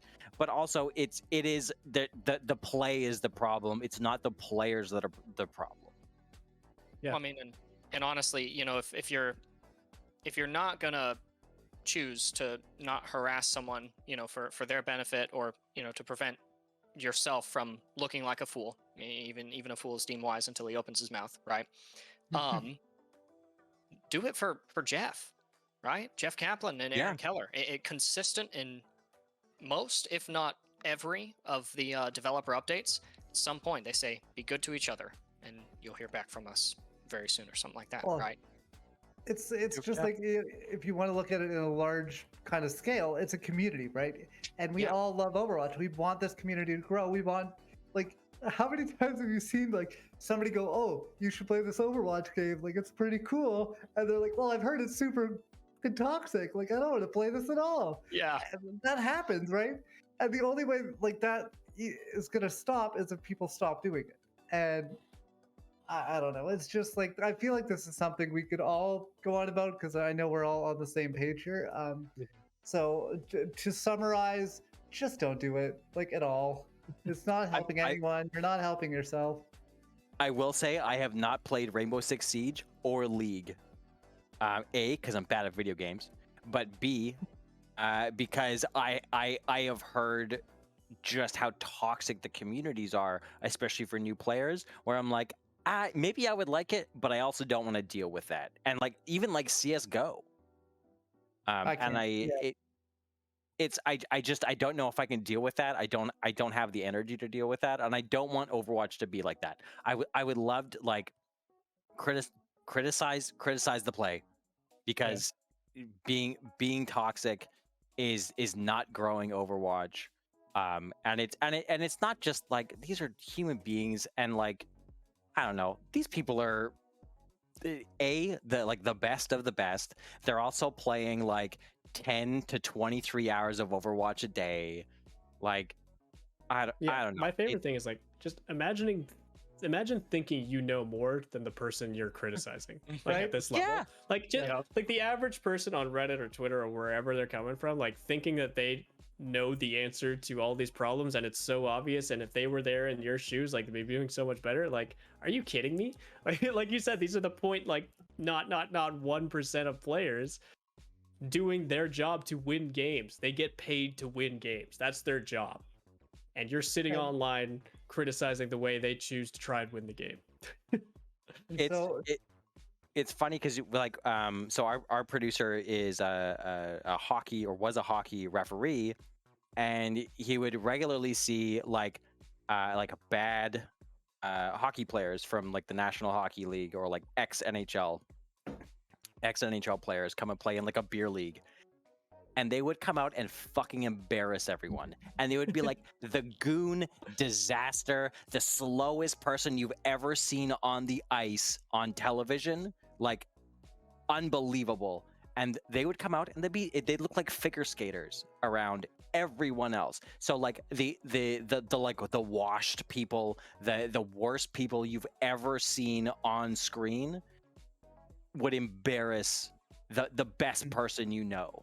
Yeah. Like it's the skill disparity is so high at that level. The like a 0.001 difference percentage wise in skill. It looks like a lot when you're watching on Twitch or when you're watching on YouTube. But like if you ever got one of these people in your games, you would think they're hacking. Yeah. Like So that's how tight it is. So with that, I want to move on to something a little bit more positive than that, which is we do like to take a look at the some diamonds in the rough. Yeah, it's about time, but we do like to take a look at maybe some players or teams that are maybe a little bit less celebrated than others. Like we've talked a lot, about the high end players. But just like we have Glister on the Paris Eternal. Diya, we've talked about Shockwave on Vancouver. We have a lot of DPS out there right now in the Overwatch 2 scene that are just popping off. This is I found really interesting because I actually started that. I made this note originally about Glister, about someone who I had seen like consistently as a bright spot among Paris that is in dire need of bright spots. They're a team that I think like everyone was like Vancouver bad. Vancouver has about as many map wins as Paris does. And I don't think they had really received the same amount of criticism. But when I was kind of like looking into this, is that teams that are struggling seem to have a damaged player specifically, like it seems to be the hit scan player that is really providing a ton of value to their team, even when they're getting rolled. So you have like Glister on Paris has looked pretty good consistently. Even when they're losing, they seem to be the one like making big plays. But at the same time, you have like Diya on Valiant, which we've talked about kind of ad nauseum today. But like Shockwave on Vancouver as well seems to be a pretty like widely considered bright spot for Vancouver. Despite the losses, I feel like when a team is getting rolled, it's hard to stand out as a main support, which I think is why we haven't seen a lot of attention on like Massa, who we know is a extremely talented player. But it does seem like no matter how well or not well a team is doing, the one of these damaged players seems to always be looking decent. And it was for me is actually a question like more aimed at Tikatee, honestly, as someone who like I have an incredibly smooth brain. That's why I wear a hat. Keep it safe inside. Keep it safe inside so it doesn't leave. What little I have left leaves. It seems like hit scan DPS especially, but maybe that's just kind of a coincidence, is like, why do all these teams that are getting completely steamrolled seem to have this one DPS player that just looks sick. I think it boils down to a couple things, and I don't want to like take any shine away from these standout players because you're right, they're absolutely insane and they're popping off. But I think the biggest thing is almost every DPS player in the league is insane at the game, and even on the worst teams, they'll have moments where they shine, even against comparable or higher level talent. And it kind of brings me to how I coach people playing ranked, where the majority of players that can't rank up aren't being held back by their mechanics. They're being held back by their decision making that puts them in the right position at the right time so they can actually use their mechanics to carry them through a situation. And I think at a macro level, that's what we're seeing with weaker War Nation level teams. So when teams aren't able to set up the right instance for their hit scan or for their backline, I call them anchor DPS, characters like Soldier or Hanzo and stuff like that, characters that do carry a fight if it goes long enough. They're just not setting the cards right. They're not setting the table basically so that these characters can feast.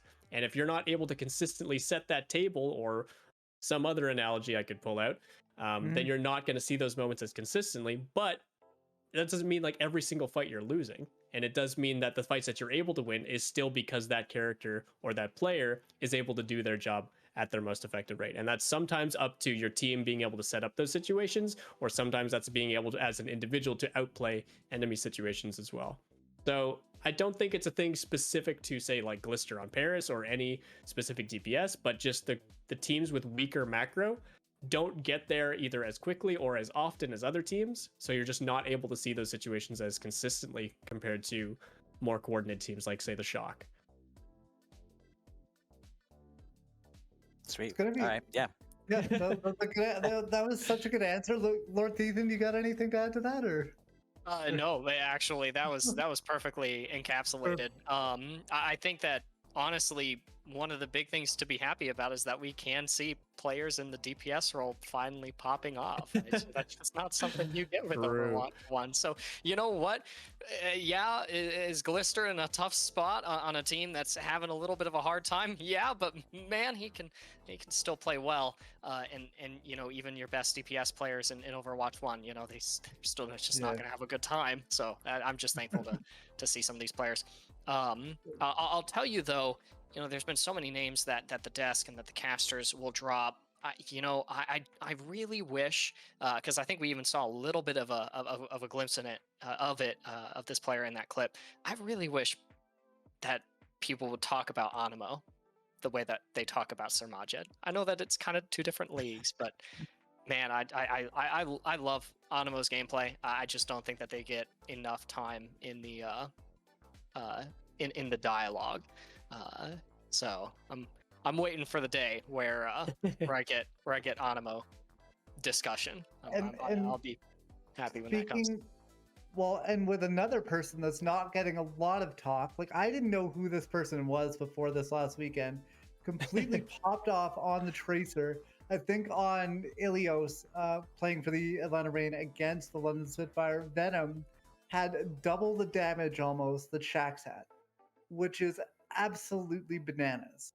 So like Tikatee, I know you wanted to shed some light on Venom as well. Like this guy was crazy. Yeah, absolutely. Let's take it back to London, Atlanta. So Venom already, I don't think he's been making too many waves because he's not a starting DPS. He doesn't play the majority of maps for Atlanta. It's typically Kai Nero that's in for a lot of situations. Obviously, anytime they're playing Mei, they bring Nero in, obviously with that flexibility onto the Pharah that we saw a little bit this past match as well.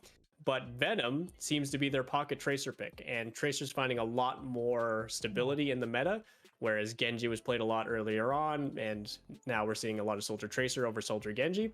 We're seeing Venom come in, and I pulled a couple clips. I don't know how easy they'll string together, but there were a lot of highlight moments for Venom where he was just absolutely making solo plays, absolutely outplaying Shax, I would say. Shax, one of the most notable names on Tracer that I can think of off the top of the head, at least one of maybe a legacy name now. Now that there's all these rookies coming into the league. But absolutely, and what I noticed from this match, watching it, as much as I could tell, it was Venom setting the pace versus London. It was Venom getting the aggressive plays in, and it was more of Shaxx trying to keep up with Venom, trying to mark him, and basically just trying to shut him down more than going for his own plays, which is why I'm expecting a lot more damage coming in from Venom in that stat line. But yeah, there were a couple plays where they would just like win a fight because Venom hit a clutch pulse bomb, and then the rest of the fight would just cleaned up, usually by Venom as well. So really standout play. Even though we're clowning on Atlanta a bit this episode, worth noting that they did have some good moments, obviously, and Venom definitely stood out to me. Like I said, I really love Nero and Kai. They're some of my favorite DPS players. It's always good to see them play. It's always good to see Nero on the Pharah as well, like I was saying, but Venom's Tracer was definitely standout. And It seems like Overwatch.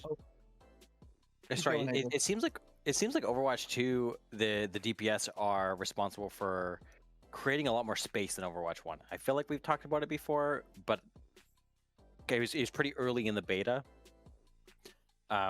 It still seems to be the case where like a Tracer has way more playmaking ability for opening up fights, where, you know, I guess we've seen it especially with this Zarya comp, where the DPS are having a lot larger impact because they are more in a space making role.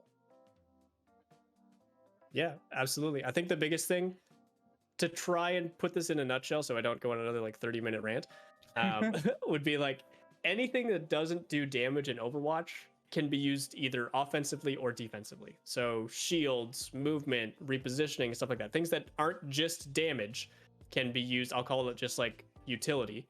Utility can be used to augment damage, or it can be used to deny damage from the enemy. And Tracer has utility out the wazoo, right? She's got the most flexible kit in the game with her 3 blinks and her recall. So because of that amount of utility, you can get hyper aggressive with Tracer, you can get hyper defensive with Tracer, you can do a little bit of mix of both. You can play mix up where you're looking to go aggressive and then psych them over here across the map getting defensive and things like that. So because of that flexibility in her kit, Tracer will always have a place in Overwatch. Unless they literally like take the damage off of her guns entirely.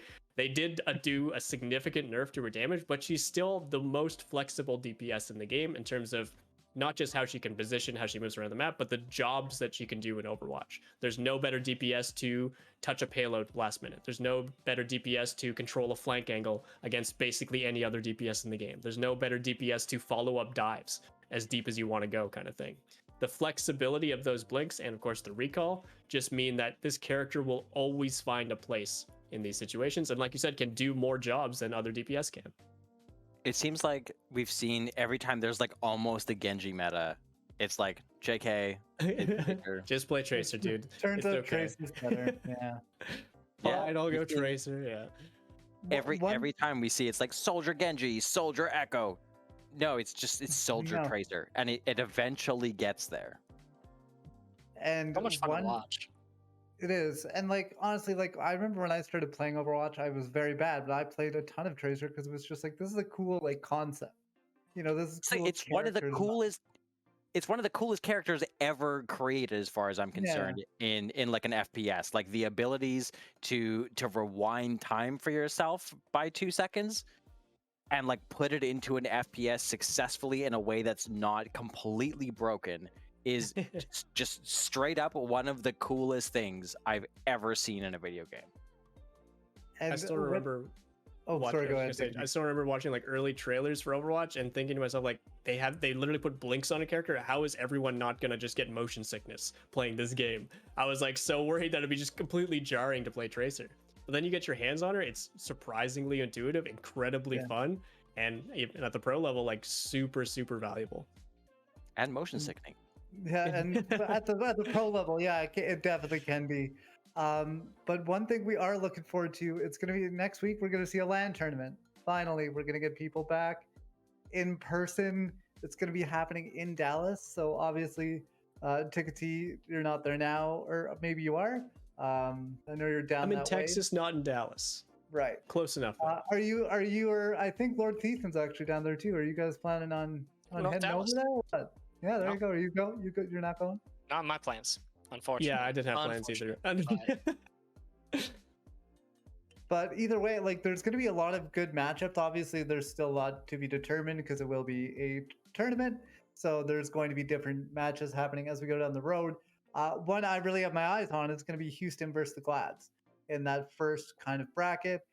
Do you think the Gladiators are kind of figuring it out? Do you think they're going to go deep, or do you think that maybe they're going to bow out a little bit early?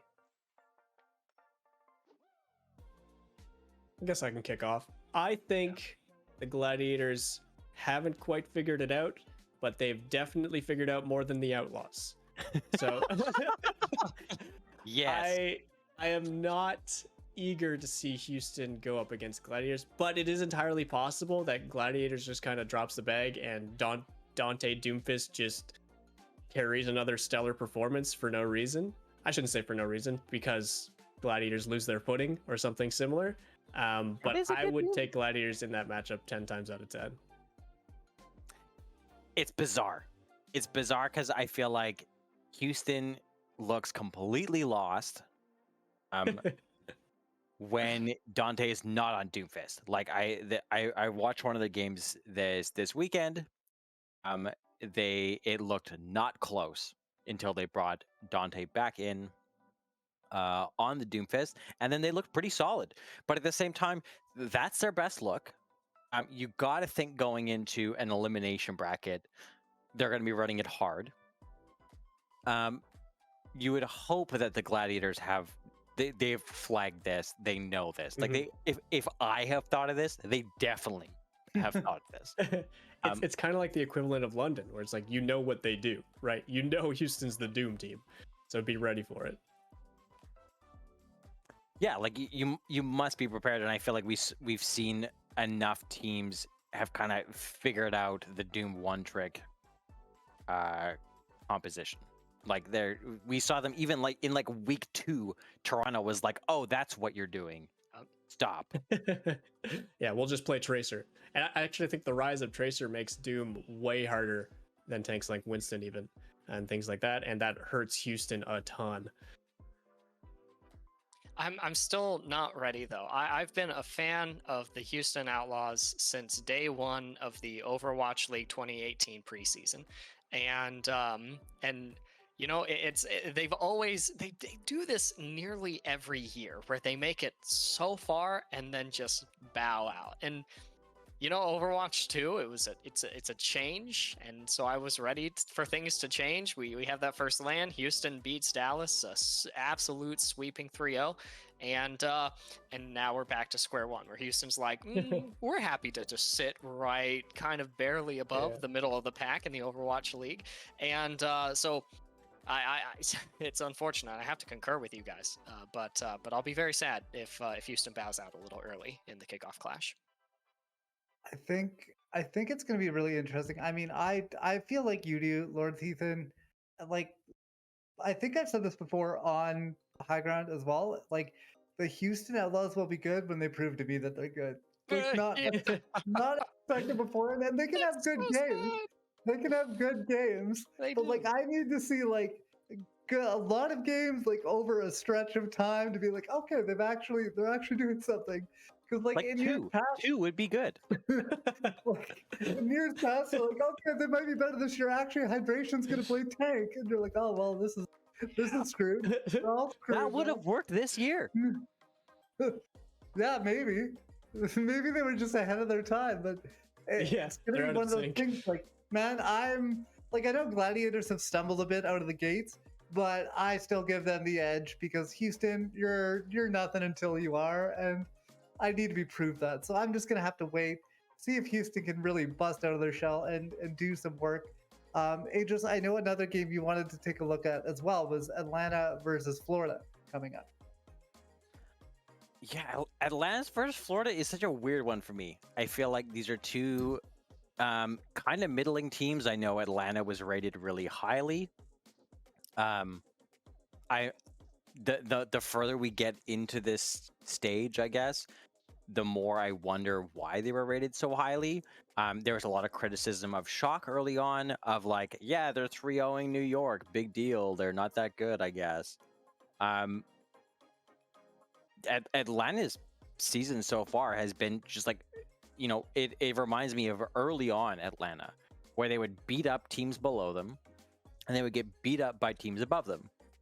And that seems to be the case this season where they are the struggling against gatekeepers. strong teams. Yeah. They're the gatekeepers. They're struggling against good teams, and they completely roll teams that we expect them to. They're very a predictable team. And I think setting that expectations early in the season of like, oh, they're the best is why we're surprised by London beating them. It can really be problematic for a team if they really play down to their opponents. So like you kind of get it in your head, oh, maybe we're a little bit like we're belonging in the upper echelon, we're up high, we're doing well, and then all of a sudden you get, beat by a lower team, and that can really shake your confidence a little bit and make you second guess maybe, oh, do we belong up there? So I think it's important for Atlanta to maybe put their foot down on the gas a little bit, see if they can, string a couple dubs together, get a couple wins, start feeling good. They have to. Like we think criticized. I think they can take Florida. Why am I making predictions? It's not APAC. Sorry. Yeah. I'm just gonna say sorry, Atlanta. If you lose, I'm sorry. Like I'm sorry. It was my bad. No, I think you're right though. Like but I feel like we criticized like Dallas early. We criticized San Francisco early. There was these teams that looked strong, and it was like, oh, they only look strong because they're beating up teams that we expected to be bad. And like, yeah, they have a 5-0 record or a 4-0 record or a 6-0 record, but they played like New York and Paris and Vancouver. And I don't think Atlanta really got that same critical treatment as the other teams did. But I feel like they're the ones that should have. And I it's not just this London game. Like looking at their record, it's kind of rough. It's expected. I still think Atlanta will be the better team this tournament, but I think Florida has more potential for growth than Atlanta does, given Atlanta's current trajectory. I definitely think they are able to outplay teams, and I think they will show up stronger on tournament as well. I think they'll be able to be more composed. I hope they'll be able to be more composed. It's hard to gauge the past London win, because while I'm super high up on London and I've got a lot of praise for them, this was probably a case of like Atlanta challenging them to a duel and then London changing the rules so it's a dance battle instead. So it's like they just weren't prepared for the landscape they were jumping into more than anything in that match. And that's okay. It's not a good look, but it's okay. And I do think that when they are playing, or let's say predictable teams, even though London should be the most predictable team, they are in another dimension sometimes. I think they will be able to show up on tournament. And I think Mayhem still has some growing up to do. They've had some really high highs, but they've also had a little bit of instability, I think, that so far this season, that more than Atlanta, they haven't proved themselves to me. Tikatee, I want to thank you for that visual in my head now, because I'm picturing two like gentlemen from the turn of the century, let's say 1905, and they're, pistols at dawn, they're getting ready, and then some guy just like busts out a cardboard box and starts breakdancing.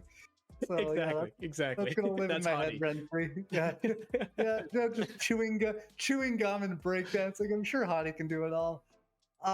And this next thing here, I'm gonna level with everybody. I'm a little bit scared about. So, LordThethan, you've brought us something here today. Let's you would like to talk about a little bit. You explain what we're going to be seeing here. So for one, whether you agree with these changes or not, I just want you guys to be impressed with how official I managed to make this look. I was gonna say this looks you like made real this patch notes. This looks pretty good. Using MS Paint, and in fact, I've already sent NewBeat a sample of my graphic design work. And it was absolutely beautiful. Let me. Stunning. Oh yeah, it's absolutely amazing. I don't know that I can send it to my producer, but so anyways, I have like 3,000 hours played of Overwatch, and a lot of that is as Zenyatta. I'm chatting with someone on Discord a little while ago, and we're talking about how dumb brain dead you have to be to get value out of Zenyatta. It's crazy. And so at one point he asks me, he says, how would you change Zen? Right? And this is what I have come up with. So Are these changes absolute dog water? Maybe, but I think that this is kind of like ML7's changes on the experimental patch a couple of months ago, where Harmony gave allies certain buffs, right? This kind of a new interesting twist on the Zenyatta. I've always personally believed that Zenyatta should have 25 rounds in his clip. He does way too much damage, which is why he has 20 rounds. But so to look at this first note and see 25 ammunition per clip and reload time reduced from 1.5 to 1.2 seconds, that's kind of nutty. But I'll tell you why I ended up kind of orienting myself this way in these changes that I'm proposing. This is how I would change Zenyatta, my personal favorite hero in any video game ever. Orb of Harmony and Orb of Discord, they're brain dead abilities. You literally can yeet them out, no cooldown, no punishment. There's a short animation, which is, I guess, punishing if you play at the highest levels and you don't know how to manage your animations as Zenyatta. But And Tikatee shaking his head. I know. And so there's just no punishment for it. So now, Orb of Harmony, Orb of Discord, they cost 1 ammunition to cast. You are throwing an orb out there. It does make sense to me, but it's refunded upon removal. So Orb of Harmony, your teammate dies, you get that orb back. Orb of Discord, it gets bubbled. That opponent dies, you get that refunded. But as well, healing and damage are now stratified based on distance. So nearby allies, they get the traditional 30 healing per second. Distant allies, like your Tracer, your Genji, this kind of helps you to prioritize healing your DPS. They get healed for an increased amount, and these values are not balanced at all. I didn't test out these settings, but as well, damage amplification is stratified based on distance, and I think that this is really interesting because it kind of works its way into some of these breakpoints, right? If you've got a Mercy on her Widowmaker is going to die no matter what if she takes 2 orbs and a Discord orb to her critical hit box, right? And so now if Zenyatta receives base 25 damage amp, 25% damage amp, the closer his, up to 50 damage amp, the closer his target is, it's a little bit more punishing for those targets who want to close distance on Zen, but it's a little less punishing for opponents who want to play at range, right? And it also affects those other healer breakpoints for, if you've got the Mercy perma-pocketing the soldier. But as well, Zenyatta's allies with Discord, that Rein 1v1, the Reinhardt who doesn't have a Discord or Zen on his team isn't going to suffer in that Rein matchup quite as much if there's only 15% damage amplification on that Discord, as opposed to 25% damage amplification the farther away a target is. You start to see improvements in the hit scan lineup who have, for the last couple of months, felt weak because of hit scan fall-off changes. So this is, I figured if I'm coming on to this podcast, I'm going to bring my own little blend of personality as a Zenyatta main and say, these are some changes I came up with the other day, and they are objectively good changes. I mean, I don't know about that in the slightest, but what I will say is, go and follow LordThethan on Twitter and maybe tweet that out. We'll see if we can have a little bit of a conversation. Oh, we could definitely troll some people and say these are official. That's true. I'm way too proud of this to not post it somewhere online. I think it's cool. I think regardless of the numbers, I think the theory behind the changes are really interesting in changing how Zenyatta is played. The same way that the little pajama booty boop we got, kind of changes how he's played. Yeah, I don't know why they gave him 25 extra HP and snap kick. I don't know. It was a choice. He's always been broken for me. I think he's too easy. I think the only downside of your patch notes is that conveying this information to the player would be near impossible. That's the biggest flaw. It's too complicated. What does stratified mean? I don't actually know what stratified means. Scale. So that means it's layered. Yeah. Oh, okay, cool. Okay. Different strata being the biggest thing would be layers. the distance fall off ranges would be hard to convey to the player when you're getting a certain amount of damage amp. Oh yeah. But I mean, they don't convey how much damage amp is anyway, so. Yeah. Ethan, maybe one amendment, just hit up a thesaurus first and to get rid of stratified. Oh no, did I use the wrong word? No, it works. It works. I'm thinking for some regular people players. they might not. You're right. That's For people that Scale need to would wear be a that, better I need, word to use there. I I need to can't- wear I- the hat to keep the brain in. So I honestly can't. I've played with people in Overwatch. I can't spell GGEZ, so I don't know. I don't know how they do with stratified. Well, and the definition for that, thank you, harvesters, arranged in layers, especially of, relating to, or being an epilithium consisting of one or more layer of cells. So yeah, I still don't So know I what that didn't means. use it correctly. Very- now it's worse. Yeah, straightforward. I just made it worse. Made it worse.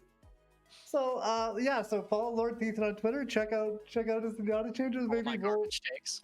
Maybe You we'll have see to more tweet that. down the road. And Ageless, I know before we go, you wanted to give a shout out as well. Yeah, we didn't really touch on it too much. We usually kind of talk about some upcoming events and things like that. With the beta, obviously, everyone's kind of hands in the air. Everything's in the air as far as events are going around Overwatch, as far as like community events and things like that. But if you haven't, check out the Map 5 podcast. They're following Open Division and Tier 2 and 3 Overwatch really closely. We've worked with a couple of the people there before, especially Big Hungry Phil, who is a fantastic caster, and they have a really cool podcast that dives into Tier 2 and 3 Overwatch at an unprecedented level as far as kind of content goes. And it's a similar kind of vibe to what we're doing here, but they do Open Division as well, which I really like. And so like big shout out to them. If you want to follow and support Tier 2 and 3 Overwatch, we're obviously big fans of it. Definitely check out the Map 5 podcast. It's a lot of fun. So yeah, and I think that's going to do it for us today. That is it. So thank you, Tikatee. Thank you, Aegis, once again for being here and hanging out with me. And a huge thank you to LordThethan for stopping by and joining us and poisoning our minds with that Zenyatta change. I really There we appreciate go. it. You'll see But it it pop was- up online later. It was a great time talking with you, and I know I'll get to talk to you again later. So if you don't know LordThethan, check him out. He's a caster, he's a coach, he knows a ton about Overwatch. And we will see you next Monday at the same time, 5 p.m. Pacific, 8 p.m. Eastern, and we'll see you then.